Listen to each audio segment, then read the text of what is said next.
سورہ توبہ کی آیت نمبر 30 کا تعلق پچھلی آیت سے ہے کہ یہ یہودی عیسائی اللہ پر ایمان نہیں رکھتے. اس کی وجہ بتائی جا رہی ہے. شان نزول اس کا یہ ہے کہ یہودی رسول اللہ کے دربار میں آئے اور کہنے لگے ہم آپ کو کیسے مانیں، آپ نے ہمارے قبلے بیت المقدس کو، مسجد اقصی کو چھوڑ دیا اور آپ حضرت عزیر کو اللہ کا بیٹا نہیں مانتے. تو ان کے اس کہنے پر یہ آیت کریمہ نازل ہوئی. وقالت الیہود، یہودی بولے عزیر ابن اللہ، عزیر اللہ کے بیٹے ہیں. وقالت النصارى، اور عیسائی بولے المسیح ابن اللہ، عیسیٰ اللہ کے بیٹے ہیں. ذالک قولہم بافواہہم، یہ باتیں وہ اپنے منہ سے بکتے ہیں. اعلی حضرت نے اس کا ترجمہ اس طرح کیا، یہ باتیں یہ یہودی عیسائی اپنے منہ سے بکتے ہیں.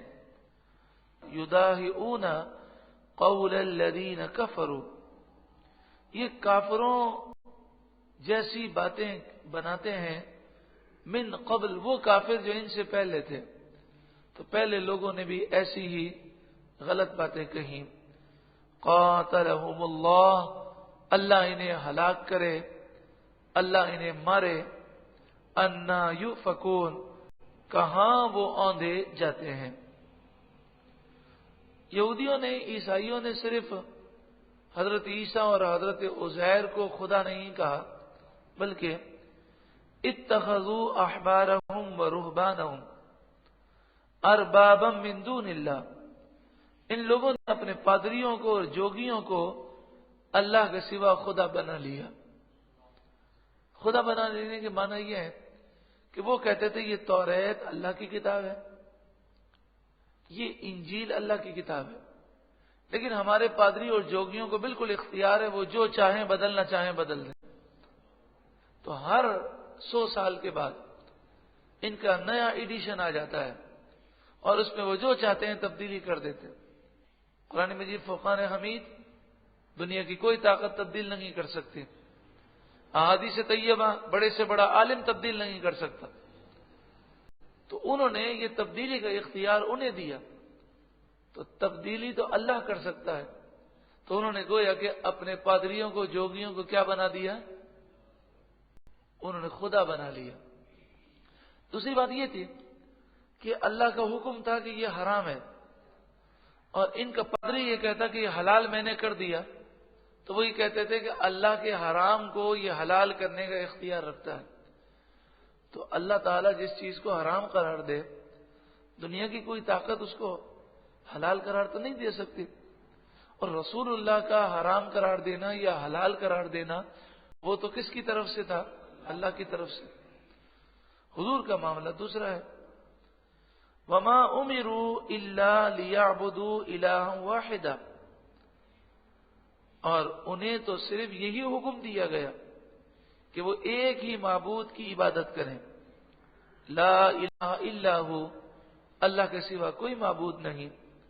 سبحانہ عما یشرکون، وہ پاک ہے ان تمام باتوں سے جو وہ مشرکین کرتے ہیں، جو وہ شرک کرتے ہیں، اللہ ان سے پاک ہے.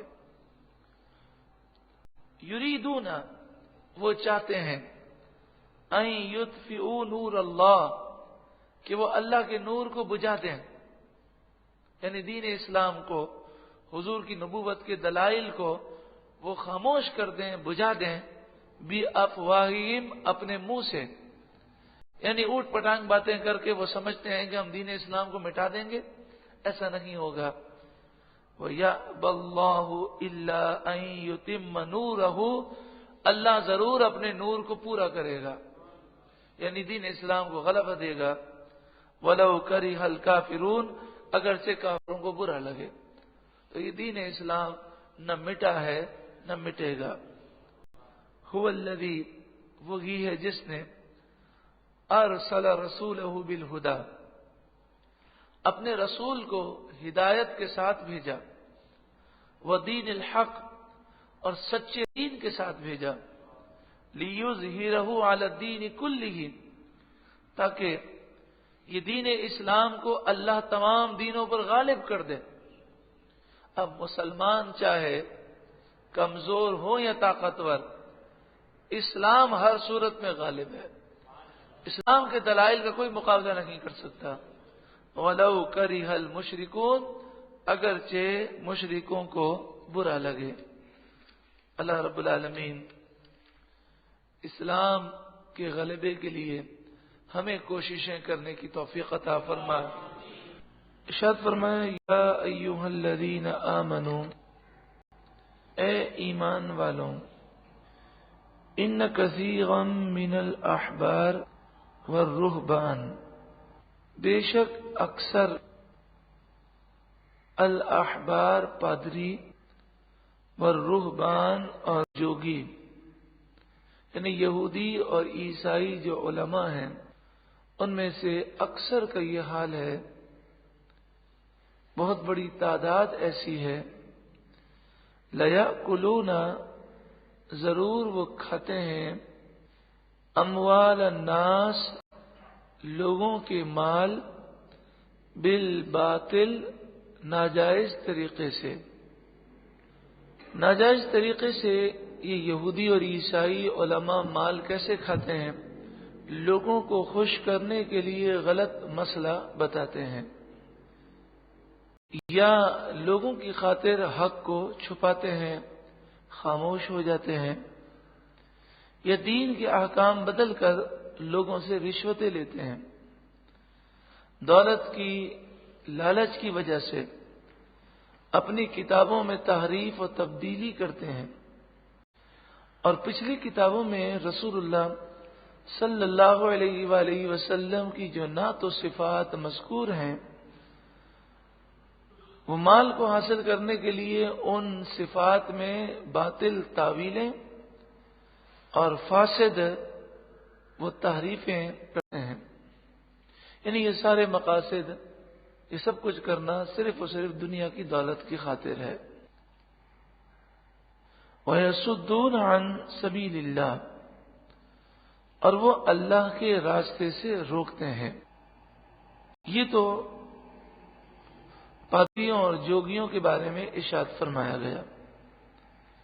اب حکم مطلقاً ہے کہ جو کوئی بھی سونا چاندی جمع کرے اور ان کے حقوق ادا نہ کرے، اس کی بڑی سخت گرفت ہوگی، چاہے وہ مرد ہو چاہے وہ عورت ہو۔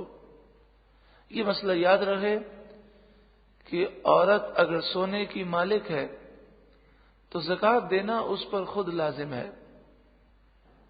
وہ یہ نہیں کہہ سکتی کہ میں کمانے نہیں جاتی تو میں زکوٰۃ کیسے دوں۔ سونے کی زکوٰۃ سونے سے دے، چاندی کی زکوٰۃ چاندی سے دے، یعنی 2.5% سونا اللہ کی راہ میں وہ زکوٰۃ میں دے دے۔ ہاں اگر شوہر یا والد یا بھائی اس کی طرف سے زکوٰۃ ادا کرتے ہیں اور اس کی طرف سے اجازت ہے تو زکوٰۃ ادا ہو جائے گی، لیکن نہ شوہر پر زکوٰۃ دینا لازم ہے، نہ باپ پر ہے، نہ بھائی پر ہے۔ جو سونے کی مالک ہے عورت، اسی پر زکوٰۃ دینا لازم ہے۔ اور پہلے تو ایسا ہی ہوتا تھا، یہ روپے پیسے تو اب نکلے ہیں نا، پہلے تو ایسا ہی ہوتا تھا کہ سونے کی زکوٰۃ اس طرح دی جاتی کہ 2.5% سونا اللہ کی راہ میں دے دیا جاتا، چاندی کی زکوٰۃ اس طرح ہوتی کہ 2.5% چاندی اللہ کی راہ میں دی جاتی۔ والذین یکنزون الذھب والفضہ، اور وہ لوگ کہ جو سونا اور چاندی جمع کرتے ہیں۔ نبی اکرم صلی اللہ علیہ وآلہ وسلم کے پاس 2 عورتیں آئیں، انہوں نے سونے کے کنگن پہنے تھے۔ آقا جہاں صلی اللہ علیہ وآلہ وسلم نے فرمایا، کیا تم ان کی زکوٰۃ دیتی ہو؟ وہ کہنے لگی نہیں۔ تو آپ نے فرمایا کہ کیا تم آگ کے کنگن پہننا چاہتی ہو؟ وہ کہنے لگی نہیں۔ تو آپ نے فرمایا پھر ان کی زکوٰۃ دو۔ والذین یکنزون الذھب والفضہ، اور وہ لوگ جو سونا اور چاندی جمع کرتے ہیں۔ الذھب سونا، فضہ چاندی. ذهب جو ہے وہ جانے کو بھی کہتے ہیں. یہاں سے اٹھ کر ہم چلے جائیں تو اسے ذهبن کہتے ہیں. سونے کو ذهب اس لیے کہتے ہیں کہ یہ جلدی چلا جاتا ہے، باقی نہیں رہتا، فنا ہونے والی چیز ہے اور اس سے دل لگانا فضول ہے. اور وہ لوگ جو سونا اور چاندی کو جمع کرتے ہیں وَلَا يُنْفِقُونَهَا فِي سَبِيلِ اللَّهِ، اور وہ اسے اللہ کی راہ میں خرچ نہیں کرتے. فَبَشِّرْهُمْ، تو آپ انہیں خوشخبری سنا دیجئے، بِعَذَابٍ أَلِيمٍ، دردناک عذاب کی. یعنی وہ سونا اور چاندی جمع کرتے ہیں اور زکوٰۃ نہیں دیتے تو انہیں دردناک عذاب کی خوشخبری سنا دیجئے. یوم یحمى علیہا، اس قیامت کے دن جہنم کی آگ پر یحمى، اس سونے چاندی کو اور مال کو تپایا جائے گا. فی نار جہنم، جہنم کی آگ میں. فتکوی بہا جباہہم، تو اس مال کے ذریعے ان کی پیشانیاں داغی جائیں گی. یعنی کہ یہ مال گرم کیا جائے گا جہنم کی آگ میں. وہ جہنم کی دنیا کی آگ سے 70 گنا سے زائد وہ آگ گرم ہے. اس میں وہ مال گرم کیا جائے گا اور پھر اس گناہگار کے جسم پر وہ مال رکھا جائے گا اور اس گرم مال سے اس کے جسم کو داغا جائے گا. جباہہم، ان کی پیشانیاں، وجنوبہم، اور ان کے کروٹ، وظہورہم، اور ان کی پیٹھ. یعنی جسم کے چاروں طرف وہ مال، گرم گرم مال جو جہنم کی آگ میں گرم ہے، اس سے داغا جائے گا اور کہا جائے گا ھذا ما کنزتم لانفسکم، یہ وہ مال ہے جو تم نے اپنی جان کے لیے جمع کیا. فذوقوا ما کنتم تکنزون، تو چکھو مزہ اس مال کا کہ جو تم جوڑا کرتے تھے، جمع کیا کرتے تھے. جوڑ جوڑ کر جو تم نے مال رکھا اور اس کے حقوق ادا نہ کیے، تو اب اس مال کا مزہ چکھو. ترمذی شریف میں ہے، نبی اکرم صلی اللہ علیہ وآلہ وسلم سے پوچھا گیا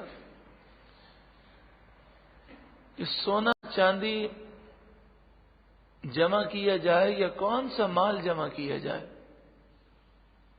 ہر ایک کو یہ فکر ہوتی ہے نا، بینک بیلنس جمع ہو جائے.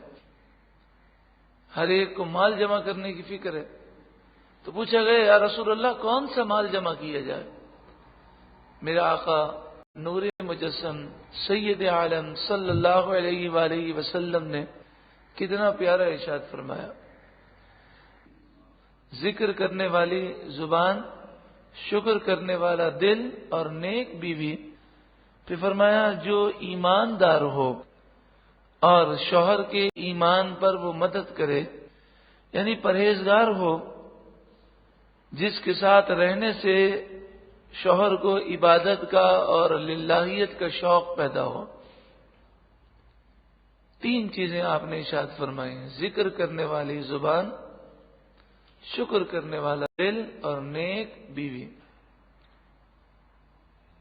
ان عدت الشہور، بے شک مہینوں کی گنتی، عند اللہ، اللہ کے نزدیک، 12 شہرا، 12 مہینے ہے، فی کتاب اللہ، اللہ کی کتاب میں. یعنی شرعی احکام جن قمری مہینوں سے، چاند کی تاریخوں سے معلوم کیے جاتے ہیں، وہ چاند کے مہینے 12 ہیں. عید کیسے معلوم کرنی ہے؟ عید ہے، رمضان ہے، عید الفطر ہے، عید الاضحیٰ ہے. پھر اس کے علاوہ عدت کے مسائل ہیں اور بہت سارے شرعی احکام ہیں کہ جن کا تعلق اسلامی مہینوں سے ہے. اسے اسلامی مہینہ کیوں کہتے ہیں؟ یہ ذرا سمجھ لیجئے گا. مہینے جو ہیں وہ دو طریقے سے ہیں، ایک قمری ہے اور ایک شمسی ہے۔ قمری مہینے وہ چاند کی تاریخوں سے ہیں اور شمسی جو ہیں وہ سورج کی تاریخوں سے ہیں۔ تو قمری مہینوں کو اسلامی مہینے اس لیے کہتے ہیں کہ ایک تو نبی اکرم صلی اللہ علیہ وآلہ وسلم صحابہ کرام کی یہ عادت کریمہ تھی کہ وہ قمری مہینوں سے تاریخوں کا ذکر کیا کرتے۔ دوسری بات یہ ہے کہ اسلامی جتنے احکامات ہیں ان کا تعلق جو ہے وہ قمری مہینوں سے ہے، اس لیے انہیں اسلامی مہینے کہتے ہیں۔ لیکن اس کا یہ مطلب نہیں کہ انگریزی تاریخ جسے انگریزی کہتے ہیں، حقیقت میں وہ انگریزی نہیں ہے، یہ تو لوگوں کی وجہ سے سمجھانے کے لیے کہنا پڑتا ہے۔ جو شمسی تاریخیں ہیں اس کی تاریخ بیان کرنا کوئی گناہ نہیں ہے، لیکن یہ افسوسناک بات ہے کہ ہمیں شمسی تاریخ تو یاد ہو، اسلامی تاریخ یاد نہ ہو۔ اب لاکھوں کے مجمع سے پوچھیں کہ آج کون سی محرم کی تاریخ ہے، تو فی الفور جواب دینے والے آپ کو شاید لاکھوں میں کوئی ایک دو ہوگا، بلکہ کئی تو ایسے ہوں گے جن کو پتہ ہی نہیں ہوگا کہ مہینہ کون سا ہے۔ چلے محرم ہے، ربیع الاول ہے یا رمضان ہے، یہ مہینے تو یاد رہتے ہیں، لیکن سفر کا مہینہ، جمادی الاولی، جمادی الثانی، اس میں پتہ بھی نہیں ہوتا کہ کون سا مہینہ ہے۔ ان عدت الشہور عند اللہ، بے شک مہینوں کی گنتی اللہ کے نزدیک 12 شہرا، 12 مہینے ہے، فی کتاب اللہ، اللہ کی کتاب میں۔ اللہ کی کتاب سے مراد لوح محفوظ، قرآن اور وہ حکم جو اللہ نے بندوں پر لازم کیا۔ یوم خلق السماوات والارض، یہ کب سے ایسا ہے؟ کوئی یہ نہ سمجھے کہ رسول اللہ کی آمد کے بعد ایسا ہے۔ فرمایا کہ آسمان و زمین جب سے اللہ نے پیدا کیے اس دن سے یہ ہے کہ اللہ کے نزدیک یہ 12 مہینے ہیں۔ منہا اربعۃ حرم، ان میں سے 4 حرم، حرمت والے ہیں کہ جن میں جنگ و جدال نہیں کرنا۔ ذی قعدہ، ذی الحجہ، محرم اور رجب۔ ذی قعدہ، ذی الحجہ، محرم، یہ 3 مہینے مسلسل ہیں، اور رجب۔ یہ 4 مہینے ایسے تھے کہ مشرکین مکہ بھی ان مہینوں کی اتنی تعظیم کرتے کہ اگر ان کے باپ کا قاتل بھی ان کے سامنے ہوتا اور وہ اسے قتل کر سکتے ہوتے تو وہ ان 4 مہینوں میں اس پر حملہ نہ کرتے، اتنی وہ تعظیم کرتے۔ ذالک الدین القیم، یہ سیدھا دین ہے۔ فلا تظلموا فیہن انفسکم، تو ان مہینوں میں اپنی جانوں پر ظلم نہ کرو۔ یوں تو گناہ کسی مہینے میں نہیں کرنے چاہیے، لیکن یہ 4 حرمت والے مہینے ہیں، ان کی بے حرمتی نہ کرو۔ جس طرح گناہ مسجد کے باہر بھی نہیں کرنے چاہیے، لیکن مسجد میں گناہ کرنا یہ گناہ بھی ہے اور مسجد کی بے حرمتی بھی ہے۔ گناہ مکے کے باہر بھی نہیں کرنے چاہیے، لیکن مکے مدینے میں گناہ کرنا یہ مکہ مکرمہ و مدینہ منورہ کی بے حرمتی ہے، تو زیادہ سخت سزا دی جائے گی۔ ایسا ہی جو مقدس مہینے ہیں ان مہینوں میں گناہ کرنا زیادہ برا ہے۔ اس آیت کریمہ سے یہ معلوم ہوا اور بات سمجھ میں آ گئی کہ یوں تو مہینے بھی اللہ نے بنائے، دن بھی اللہ نے بنائے، لیکن بعض مہینے ایسے ہیں، بعض دن ایسے ہیں جنہیں اللہ نے فضیلت عطا فرمائی۔ عرف میں کہہ دیتے ہیں بڑا دن، بڑی رات، تو اس کا مطلب یہ نہیں ہوتا کہ وہ لمبی ہو جاتی ہے، بلکہ اس کا مطلب ہے بڑی عظمتوں برکتوں والی رات۔ لوگ مذاق اڑاتے ہیں بیچارے نادان اور کہتے ہیں جناب سب راتیں تو ایک ہی اللہ نے بنائی ہیں، تو وہ سب راتیں تو اسی نے بنائی، لیکن جس طرح سب انسان اسی نے پیدا کیے، لیکن کسی کو ولی بنایا، کسی کو غوث بنایا، کسی کو قطب بنایا، اور کسی کو نبی بنایا، کسی کو رسول بنایا۔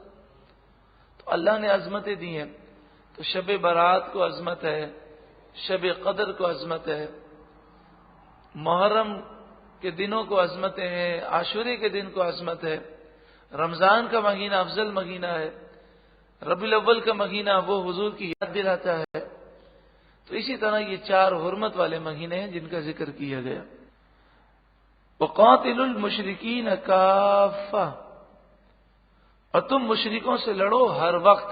کافہ ہر وقت، یعنی تمہارا جو لڑنا ہے وہ اپنی ذات کے لیے نہیں ہے، اللہ کی رضا کے لیے ہے. تو محرم کا مہینہ ہو یا رجب ہو، ذی قعدہ ہو، ذی الحجہ، حرمت کا بھی مہینہ ہو، تمہیں جہاد کرنے کی اجازت دی جاتی ہے.